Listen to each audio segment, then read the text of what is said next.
TDP నాయకుడు కేశినేని చిన్ని తన సోదరుడు కేశినేని నానిపై సంచలన ఆరోపణలు చేశారు. వైసీపీకి వెళ్లిన కేశినేని నాని సీఎం జగన్ దగ్గర పాలేరు అని అన్నారు. విజయవాడ వైసీపీ ఎంపీ సీటు ఇంకా ఖరారు కాలేదని, బహుశా కేశినేని నాని వైసీపీలో అసిస్టెంట్ గా మిగిలిపోతారన్నారు.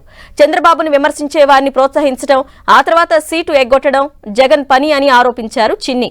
టీడీపీలో ఉండగా కేశినేని నాని చాలా అక్రమాలకు పాల్పడ్డారన్నారు చిన్ని. సీట్లు ఇప్పిస్తారని చెప్పి డబ్బులు వసూలు చేశారని ఆరోపించారు కేశినేని చిన్ని. ఇతను మీరు అర్థం చేసుకుంటే విజయవాడ వెస్ట్లో ఇద్దరి దగ్గర టిక్కెట్లు ఇప్పిస్తానని ఇద్దరు వ్యక్తుల దగ్గర, ఒకరి దగ్గర ₹1 కోటి, ఒకరి దగ్గర ₹4 కోట్ల తీసుకున్నారు.